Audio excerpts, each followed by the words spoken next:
Morning everyone and welcome back to my channel. কেমন আছো সবাই? এখন বাজে সকাল 8টা। ভিডিওটা এখন থেকে স্টার্ট করছি তোমাদের সাথে নিয়ে।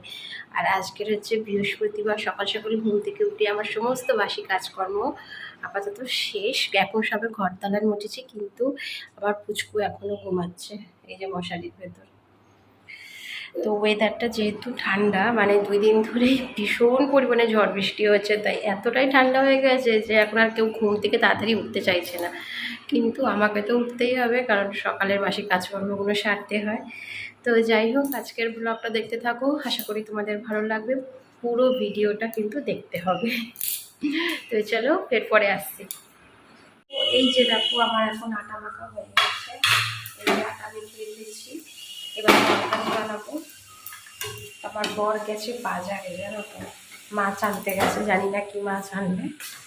আর এখন আমি রুটি খাওয়ার একটা তরকারি বানাবো, তাই জন্য দেখি ফ্রিজে কী সবজি আছে। সবজি তো অনেক কিছুই আছে, দেখো। আর যে আজকের ফুলকপিটা করবো, অনেকদিন ফুলকপি খাওয়া হয় না।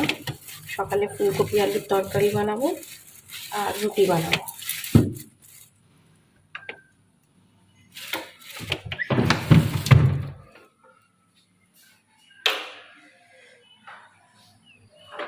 আর এই যে দেখো, আমার বর বাজারে গেছিলো, আম এনেছে, কাঁচা আম।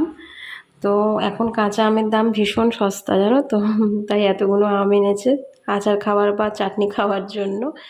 কিন্তু আগের দিন আমি বেরিয়েছিলাম, ওখান থেকেও আমি কয়টা কাঁচা মিঠা আম এনেছি। এই যে দাঁড়াও দেখাই,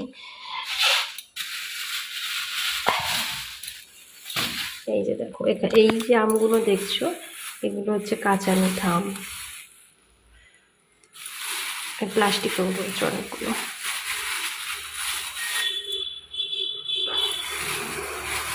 এগুলো একটু ছোট ছোট মতো টেনে বিক্রি হচ্ছিল, জানো তো। এগুলো হচ্ছে কাঁচা মিঠা, আর দেখো এগুলো হচ্ছে কাঁচা মিঠা আম, আর এগুলো হচ্ছে টক আম। তো এত আম নিয়ে যে কী করবো জানি না। তো এগুলো আপাতত এখন ধুয়ে রাখি আলাদা আলাদা করে, পরে দেখা যাক। আর এই যে দেখো, ও বাজার থেকে মাছ এনেছে। তো মাছগুলোকে এখন এক এক করে ধুয়ে নেব। এটা দেখেই বুঝতে পারছো এটা হচ্ছে পাবদা মাছ। ভেবেছিলাম আজকের এই ব্লগটা হয়তো ফোন ধরার লোক থাকবে না, কিন্তু আমার বর না বাজার থেকে এসেই ফোনটা ধরলো। তো দেখে খুব ভালো লাগলো, জানো তো, যে একটু হলেও তো ও বোঝে, তাই না? তো যাই হোক, এখন এক এক করে মাছগুলো ধুয়ে নিচ্ছি। ভেবেছিলাম মাছটা 2 দিন হবে, কিন্তু কি বলো তো, মাছগুলো এতটাই বড় যে সবই হিসাব মতোই এনেছে। আমি যখনই ও বাজারে যায় তখনই বলি এমনভাবে মাছ নেবে যাতে 2 দিন হয়ে যায়, কিন্তু ও সেভাবেই আনে। কিন্তু আজকের এমনভাবে এনেছে যে পুরো একদম টাই। তো যাই হোক, পরের দিন আবার বাজারে হয়তো যেতে হবে বা অন্য কিছু বানিয়ে নিতে হবে। তো যখনই ও বাজার যায় তখন 2 দিনের মাছ আনে, কিন্তু আজকের হয়তো মানে একটু ভুলবশত কম হয়ে গেছে। মাছ টাছ ধুয়ে একেবারে চলে এসেছি ছাদে কাপড় মেলতে। আর বাইরে এত সুন্দর একটা রোদ্দুর যে বলার মতো নয়। কিন্তু সন্ধ্যের পর থেকেই না আমাদের এখানে ঝড় বৃষ্টি শুরু হয়ে যাচ্ছে, জানো তো। আর সকালের দিকে এমনই একটা সুন্দর রোদ্দুর বেরোচ্ছে, যাতে মানে ওয়েদারটা একবারে বলতে পারো মানে খুবই সুন্দর, মানে এত সুন্দর ওয়েদার হয় না। কিন্তু ওই যে সন্ধ্যের পর থেকেই একেবারে ঘন কালো মেঘে ছেয়ে যাচ্ছে আকাশ, আর কালবৈশাখী শুরু হয়ে যাচ্ছে। আর এটা তো বৈশাখ মাস, এখন তো মানে ঝড় বৃষ্টি হওয়ারই টাইম, তাই না? তো আজকে না অনেকগুলো জামা কাপড় পরেছে, জানো। আর গতকাল আমি একটু বেরিয়েছিলাম, তো কোথাও বেরোলে জানোই তো কত জামা কাপড় পরে যায়।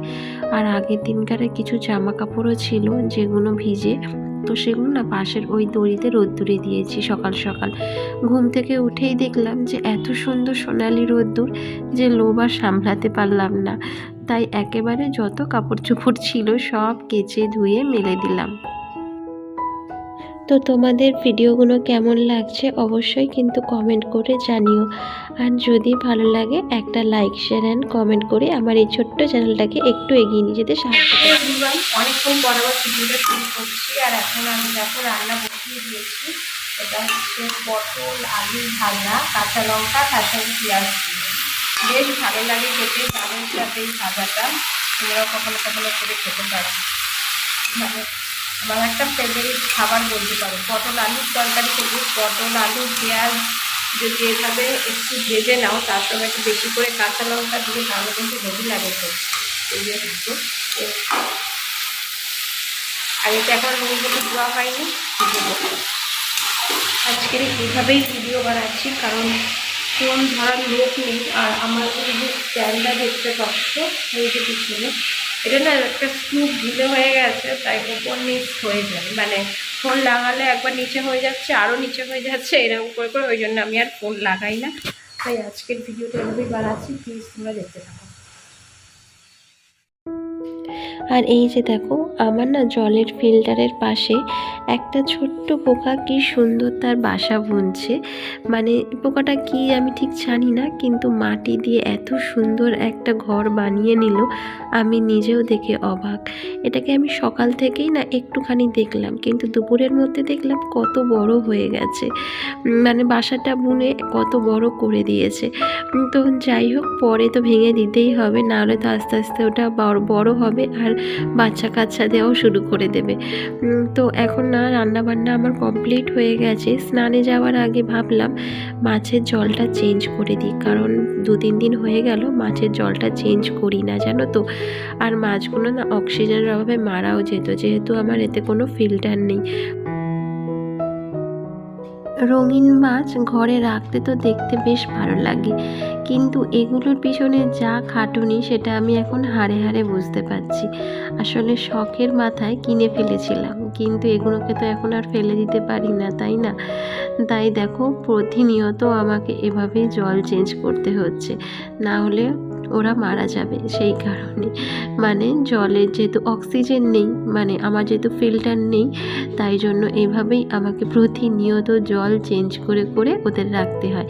আর এই যে দেখছো জল চেঞ্জ করতে ওরা কি সুন্দর খেলাধুলো শুরু করে দিয়েছে।